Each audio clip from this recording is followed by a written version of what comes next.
This is Ian Bailey with Ian on Torah. We're speaking about the Parsha of Terumah.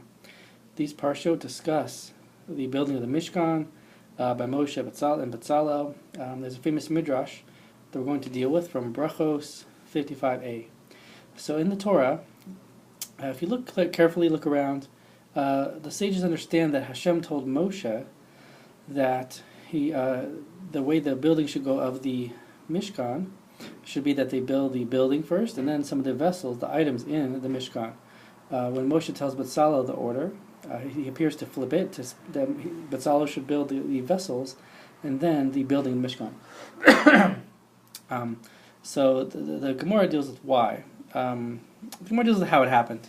When Moshe told Bezalel the order, Moshe said like I said, the items and then the building. And Bezalel said, no, it doesn't make sense. When you build a house and then you build the items inside. It's only logical. And Moshe said, that's why you're named Bezalel. You were Betzel Kel, you were in the shade of God. You must have known that. How did you know that? It seems to be a bit of a strange type of midrash. I mean, was Moshe intentionally flipping something? Moshe was very precise in the way he spoke. Is there something deeper here? Do they have differing viewpoints about how to build a Mishkan? Is there a certain priority? Let's say they have a disagreement. It wasn't just a clarification. Maybe they could build at the same time. They had months. What does it matter if you build something first?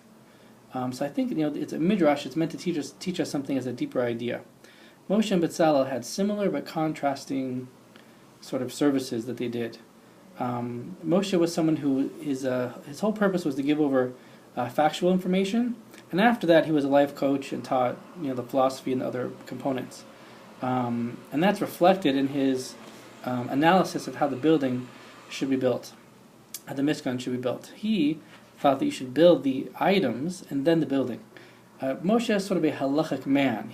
Or at least he's being used in this midrash as a halachic man. So you focus on the commandments, and from that you build a relationship. From that you derive meaning.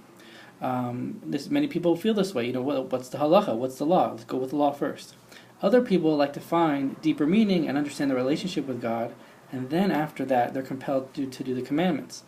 The Gemara itself ties in what Bezalel did to creation. It's sort of contrasting a kind of a professor teaching factual information versus sort of a religious scientist almost. You can go into science and, like many people do, and not think about God at all. But actually, if you go into science, many people find God there because if you assume there could be something deeper, you're going to find it in the details.